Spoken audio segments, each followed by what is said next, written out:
Hello and welcome back to the Caregivers Compass. Today, again, we're sitting down with someone who truly understands juggling it all. This is part two of talking with a young lady who is part of the sandwich generation. She's raising a family. She's pursuing her doctorate career. Doctor's degree. She's building her own career. She's caring for a parent, her mother, who has dementia. And if you ever felt like you don't know how you can juggle it all and you're being pulled in 12 different directions, this conversation is for you. So definitely stay tuned. Again, welcome to the Caregivers Compass.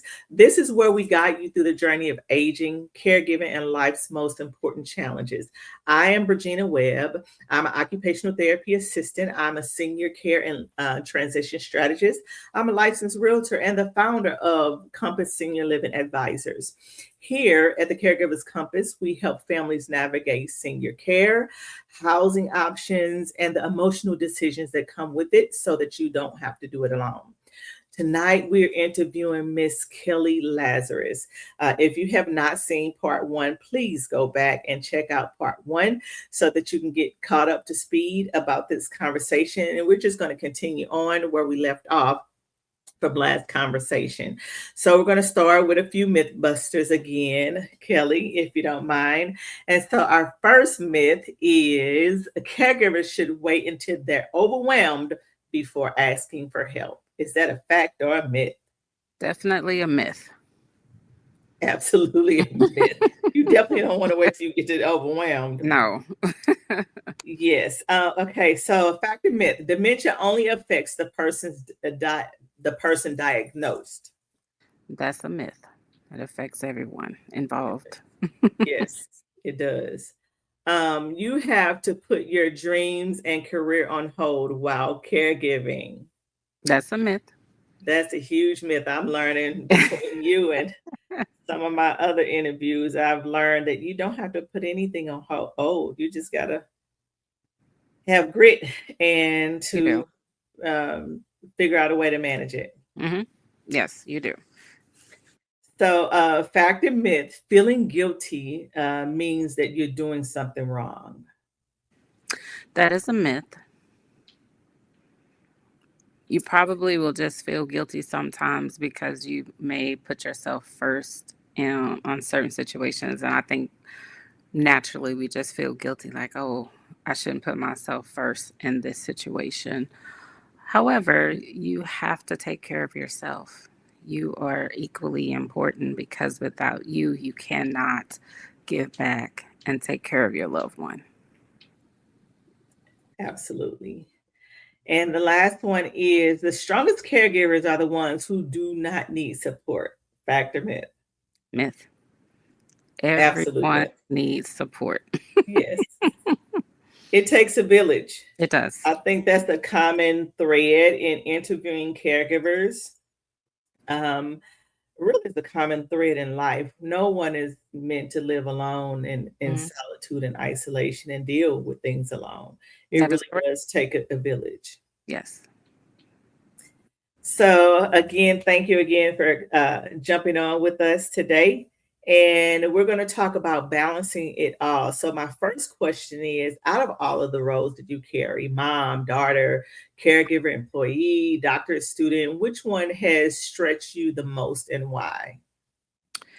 I would definitely say being a caregiver for my mother has really stretched me a lot. And it's a combination of two things. I accepted her diagnosis, but it's a humbling diagnosis because I've always seen my mother as this intelligent, smart, strong, go-getter type of woman. And to see that she's still intelligent, she's still smart, but to see her struggles in areas I've never seen her struggle in, to see the decline in various areas, to now have to step in and do a lot of the caregiving for her because she can no longer do it. Mhm. Um, that plays with your mind some, and you're like, this is not the woman that she used to be. And I'm here to help and support her on this journey. But it is, it takes you back because you remember the person that they used to be. And then my mom's situation was a tad bit unique because she did not follow up on a lot of her medical care prior to becoming diagnosed with dementia. So it was a lot of catching up with her medically, trying to get her just her routine annual visits like a mammogram, things of that nature. But then also, going to get her eye exam and discovering that she not only had one, but two cataracts, and they were severe. One was so severe that she almost lost vision in one of those eyes. I didn't know. Obviously, I wouldn't know. So, so we had some unique situations dealing with dementia, dealing with just everything that goes on. So that this has definitely been a stressful situation. It has stretched me. So definitely out of all of the roles, caring for my mom has been the top one. So, in talking about dealing with dementia, what are some things that maybe people misunderstand about dementia? Do you think? I think sometimes people, like family members, sometimes they're like, well, she doesn't really remember what we talked about like last week, but she'll talk about the past. Well, yeah, she can tell you stories from her childhood. She can tell you um, things that happened 10, 15 years ago. Mm-hmm. Um, she may not be able to tell you what happened yesterday. Yeah. She may not remember just yesterday. I asked her how was dinner. She didn't even remember eating dinner. So those are some of the things that people don't really connect the dots to Mm-hmm. sometimes.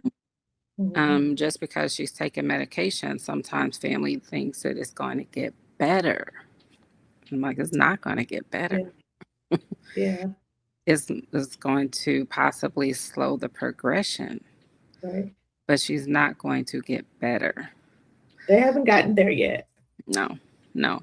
So it's those little things Mm-hmm. that really people sometimes forget. Like, no, with dementia, they can remember back to their childhood, back to 20, 30, 40 years ago. It's the short term memory that really affects them, at least with, the situation with my mom. Um, like I said, she doesn't remember some things that happened yesterday. So, Yeah. So tell me this with the load of all that you carry, going to school to get your doctorate degree, um, and which will be done in 2028, yes, and caring for your mother. You have young adult teenage children. You're a single mom. yes. And so tell me, how do you protect your mental health while carrying so many responsibilities? Um, Really, like I said, I have my own support system.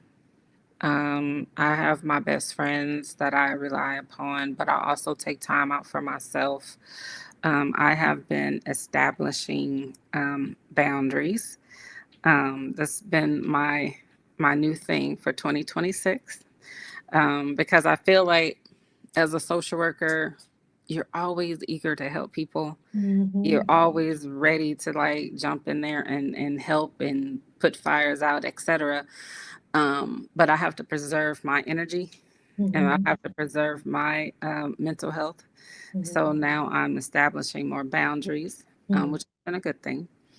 And then I sit down and I look at the big picture and I think, what can I do to eliminate some stress immediately? And what is it that I'm going to have to pace myself with? So school, I'm gonna definitely have to pace myself with this journey because I can't take any more classes than what I'm taking. Like Yeah. really can't. So I have to be patient with myself with that Yeah. schedule. But then when it comes to like my children's schedule, well, my son is 20, so I'm giving him more responsibility. So I'm delegating more. I'm Yeah. giving him more responsibilities. My daughter, she is now um, managing her own schedule a little bit more. We bought her a car because I'm like, hey, if you can manage your schedule, that'll relieve some pressure off of mom. Mm-hmm. Because my daughter is extremely social and active. So got her a car in May. So she's doing a lot of her own errands, which takes the pressure off of me. Because I was able to do that part, it's allowing me to focus a little bit more on work, get to work a little bit early. So I can get off earlier and then maybe get like an hour to myself before I have to go on to student or caregiver. Mm-hmm. Um, so I'm definitely trying to rearrange my schedule. I'm trying to take the pressure off where I can. I'm utilizing our resources, family members, and boundaries. So it's a combination of things so I can Mm-hmm. protect myself mentally and not burn out and become overwhelmed. And then I also have a therapist that I talk to once a month, just as a check in, you know, because sometimes you just need somebody to vent to and, you know, That's really. really good you have that in place. Yeah. That's really, really good that you have that in place. I feel like you stepped all over my toes for my next question. I'm sorry. I will tell you what my next question was. My next question, and you said all my keywords too. My Okay. next question was, what are some practical systems, routines, and boundaries that you Okay. have have which helped you survive this season? Okay. Sorry. Oh, it's okay. It's okay. So let's talk about this. If you're comfortable sharing, and I Sure. did mention it at the end of our conversation on last time, which is as a single woman, how has caregiving impacted your personal life and dating? It has impacted it to the extent where I have to plan um, what I need to do for my mother before I can go out and have a date. Mm-hmm. Um, so, for an example, my mother cannot cook. That's something that she's not able to do. So, I have to make sure that dinner is arranged for her. If I'm not cooking it, then I need someone to either pick it up or I need to pick it up or I have to have a DoorDash, but we have to have a plan in place. And it's the three of us, my children and myself. We all know Mm-hmm. dinner is going to be taken care of for her. Um, if I stay out late, someone is here at the house covering her to make sure that she's okay.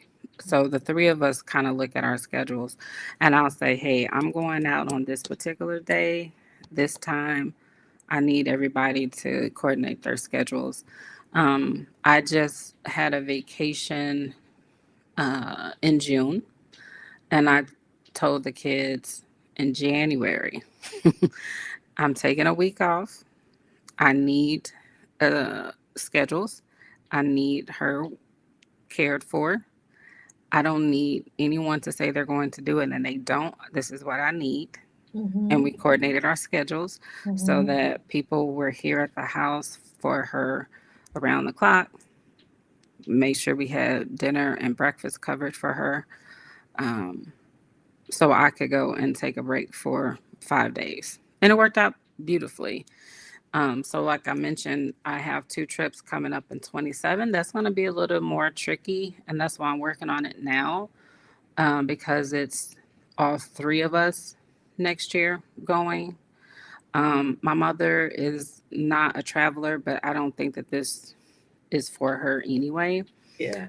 So I'm going to look into respite with a nursing home Yep. because I don't feel it would be a good situation to have family watch her because I'm gonna be gone for like 10 days each Yeah. trip, and I think that would be a bit much for family and for her.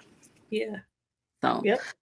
But because I do know that, vacations are coming up and I'm trying to plan ahead, and that's how I do with my dating life. I plan ahead.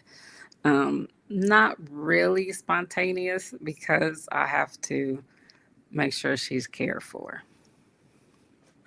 So piggybacking off of that, you have to plan your dating. You're not in a season where spontaneity and your life mix. Period. Right. So with that in mind, do you think that people truly understand what comes with dating someone that's caregiving? I think so. This is what I did. I was on the dating websites off and on for the last 6 years. Um, and then, like I said, she was diagnosed at the end of 24. When I started talking to someone that I thought was a potential for, dating or a potential relationship, I put it out there on the table. I'm a mother of an active teenager, a young adult, and I have a parent that has dementia, and you have to be flexible. I will say, as of to date, no one has ever said they didn't understand. Um, like I guess, unfortunately, is always I know someone who had a parent with dementia, so I understand, or Yeah. my father, or my grandfather, or my uncle, or family member, they had dementia, so I understand. I will get those responses more. Mhm. Um, so do feel if you put it out there up front, Mhm. you know, with the right person, you can get support. I did have a situation last Sunday where I was in the middle of a date and I had to go because an emergency came up with my mom. And I Oh, was treating him to celebrate his birthday, and I was the driver. oh Um, no. yeah, because this emergency came up. Uh, He's like, I totally get it. Take care of your mom. I'll catch an Uber home. Um, that was commendable. So I feel like you just have to have the right person to understand the situation. I was I was looking at the percentage when you were just talking about that. I know the baby boomer generation is it's a serious thing right Hmm. now. Yeah. But I wanted to see what percentage of our population is the sandwich generation when you talked about that dating and having those conversations. So either they know someone or they have experienced it. And I briefly that just looked it up and it says 23% of adults, nearly one in four, Hmm. are in that sandwich generation. Yeah. So it's definitely something that is not too far. They say is what 5 or 7 degrees of separation. It's kind of like that, but we're at 4 degrees. Really, Right. Right. but that's really close. People understanding those challenges and limitations. Yeah. Yeah. So I have felt supported. Um, I'm dating someone currently. Um, it's been fine. There hasn't been an issue with dating. I just feel like you have to have the right person. Mhm. Now, how is the interaction? Say you introduce that someone to your parent that uh, that is dealing with dementia. How is that interaction? Is she's coming from the parent from 15 years ago? Like, how's that interaction with a person that's dating her daughter? So it was interesting that you bring that question. I was actually nervous because my mother is a true mama bear. And I was nervous because I didn't know what she would say. And I did prepare him like I don't know. But she was really nice and pleasant to him. And then when the introduction was over, we went out, all three of us went out, hung out for a little bit. And then at the end, she was like, "Who was that again?" So I told her who it was again. And Mm, so she was like, "Well, he seems like a nice guy." mm, And that was it. So um, it has not been a bad interaction, I was concerned. Mhm. And then he's seen her since then, and she was pleasant and talked to him a little bit. She did tell her best friend, which I thought was cute, that her daughter was dating someone. And I thought that was cute because I'm like, oh, she remembered that, She remembered that. It left the impact. Yeah. Yeah, but I was nervous because, like I Yeah. said, you just don't know what you're gonna get sometimes. Mhm. Okay, that's really cool. I Yeah, really like the fact she remembered that you dating somebody. yeah, yeah, yeah. So, I hope this isn't too much, but I told you I am divorced, and Mhm. so if at first she was thinking I was dating my ex-husband, Okay. um, and I won't say, I'll just say they have a strained relationship. And Mhm. so her reaction to that at first wasn't the best Mhm. until she realized I'm not dating my ex-husband. And then she's like, okay. It's somebody So, else. yeah. She was relieved. Yeah, she was relieved. So, we'll see. That's really cool. I really like that. Yeah. Okay, we'll shift a little bit now. So, how do you make sure that you don't lose yourself while taking care of everyone else? You're just all that you have coming going on. How do you make sure you don't lose yourself? I do take time out for myself. I call it like Kelly's self-care day. Mhm. Uh, I'll treat myself to a facial, to a massage. I'll just take random days off of work, and I don't tell anyone that I'm off of work other than, my girlfriends or whatever. I don't tell my kids or anybody because I just need a break. But then I also just, over the last, I don't know, 15 years, I do a check-in with myself. Like every 2 months to 2 to 3 months, I do a check-in with myself. And actually, it's probably been 20 years that I've been doing that Mhm. because I've always wanted to make sure I don't burn myself out. I've always been busy, I've always been on the go. And so I find that if I can do a check in, see where I can release some stress, see how I'm doing, see if I need to connect with a therapist, because I've been in therapy off and on over the last 20 years, just because you need extra support sometimes. I do those check ins for myself. So that was something I would do prior to being a caregiver for my mom. And I just stick to that routine because I have to take care of me Mhm. so that I won't fall apart and I won't be burnt out and I'm not overwhelmed Mhm. and not doing it from a selfish, like it's all about me. No, I just have to love on me too. Very good. So I actually have two questions for you. My first question is one, who's with your mom? Who takes care of your mom while you're on work days while you're at work? So on the weekends, I'm here. And then during the week, I'm at home on Mondays. She's at home Tuesday through Friday by herself, but I do my check-ins with her, and I'm only like 12 minutes from the house. So Mhm. I can stop by and then I'll check on her during this is a special month because my daughter is out of town, but normally my daughter is also here to watch her. And then my son, if he's out of school or work, he'll be home too. Okay. So we all are trying to rotate our schedules to make sure she's covered. And if she's here by herself, at least one of us can get to her quickly. Most of the time it's me because I'm down the street from Yeah. her. Yeah. Um, she she still is like independent enough Mhm. where she doesn't want you hovering over her. Mhm.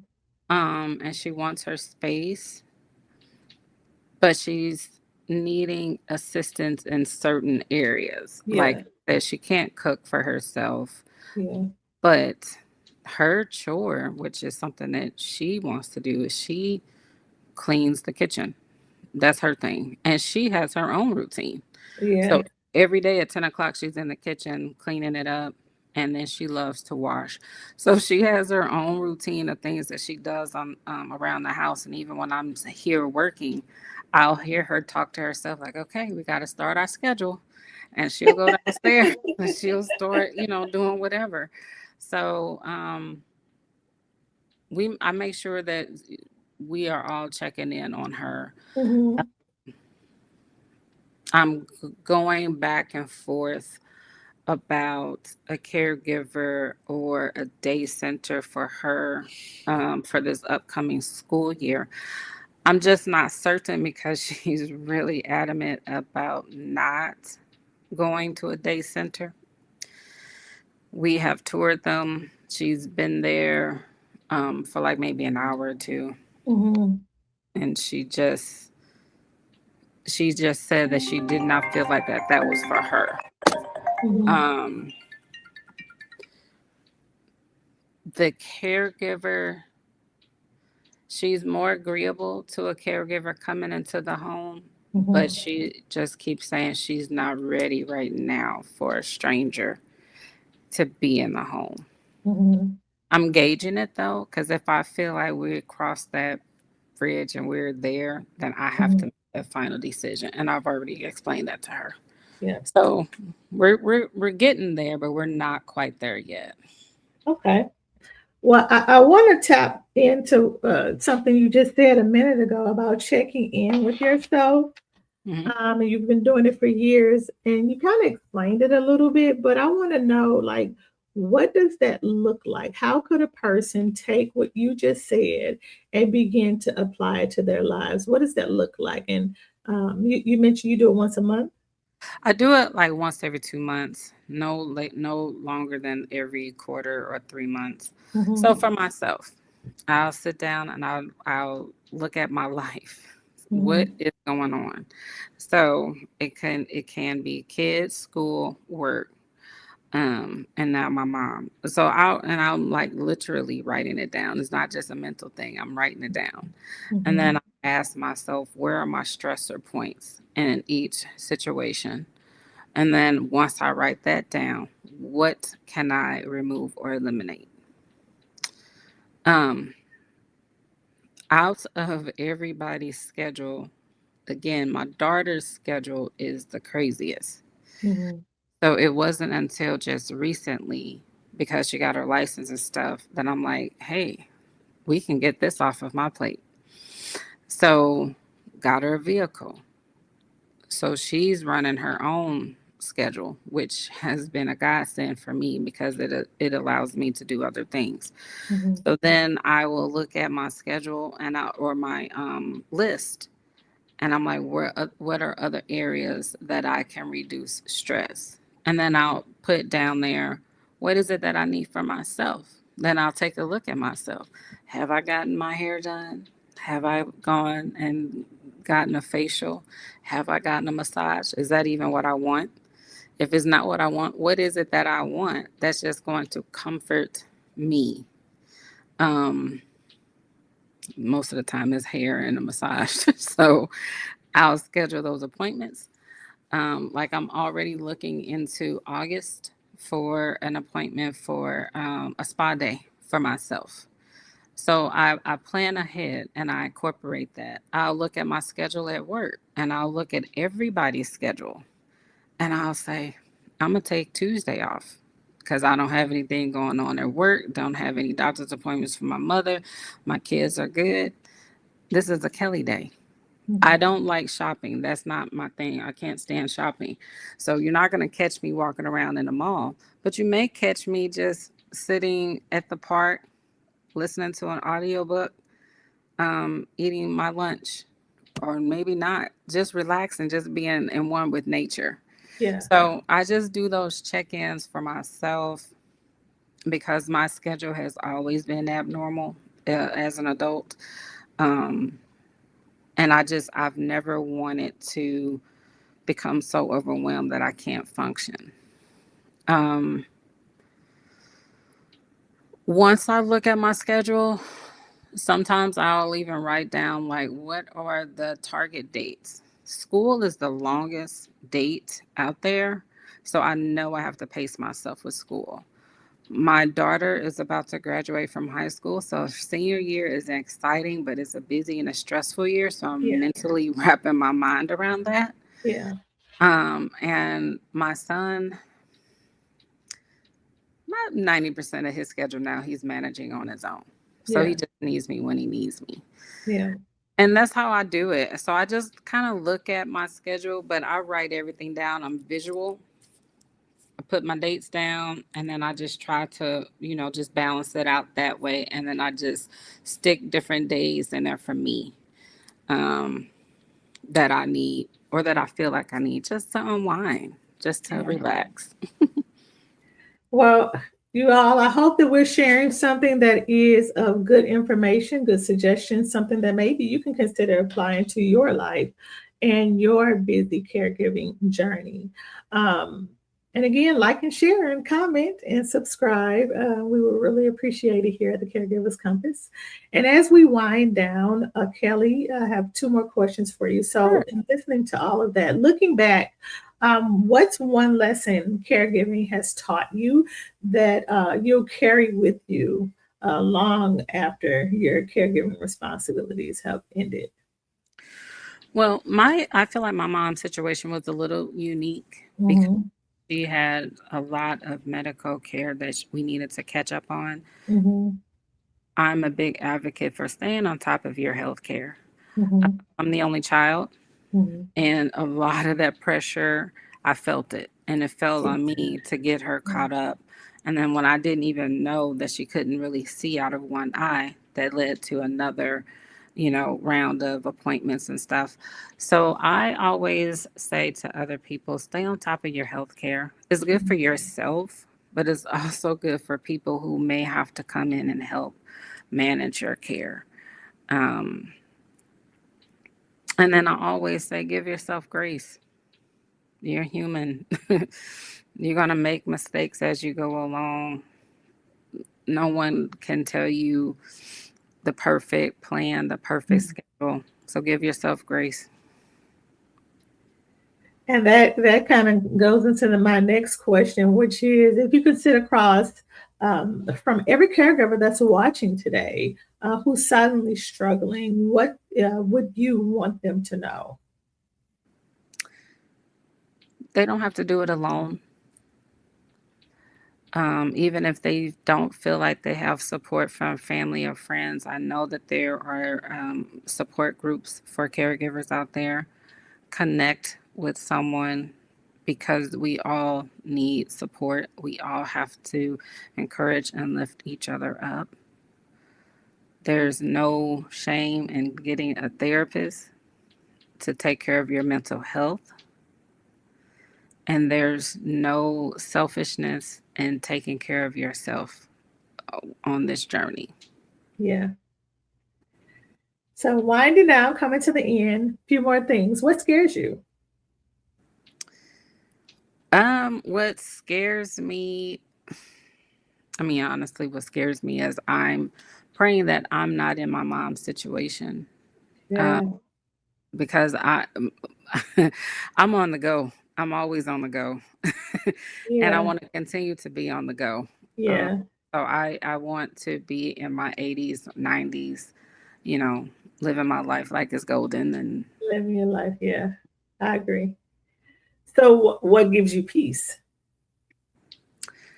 knowing that I'm doing the best that I can do for my future, Mm-hmm. realizing that it doesn't matter how much I stress out over it, Mm-hmm. the future is the future. I can't control it.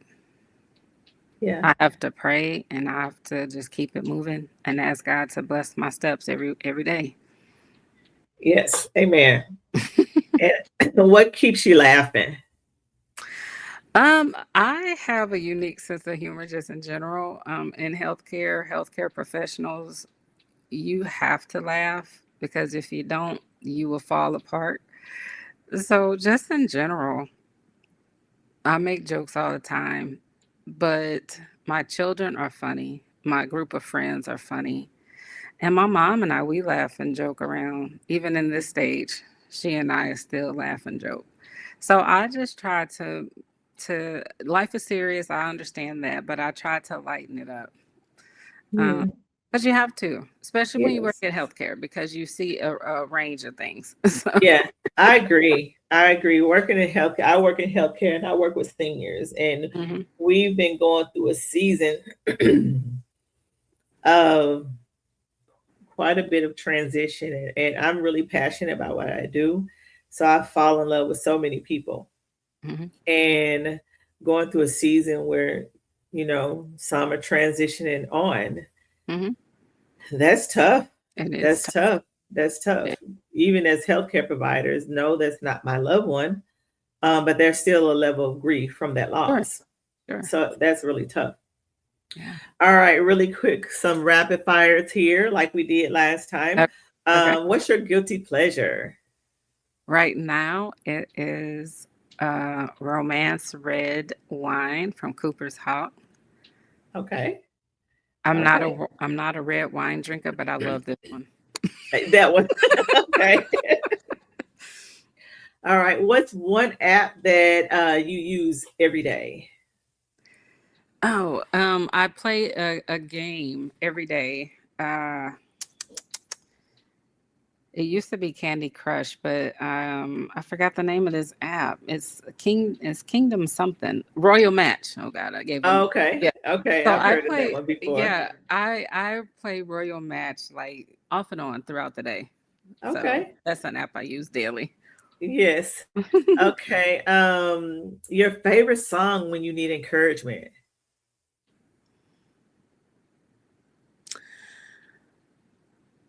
I would say it's a gospel song when I need encouragement.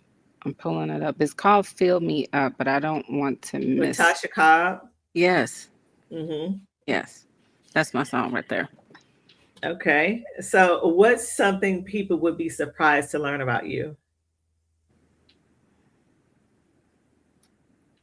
I don't know.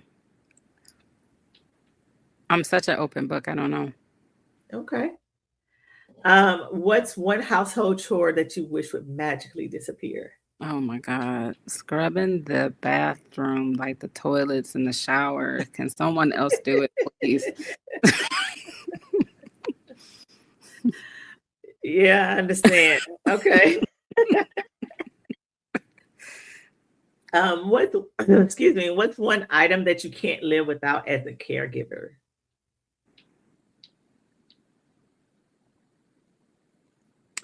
One item that I can't live without as a caregiver.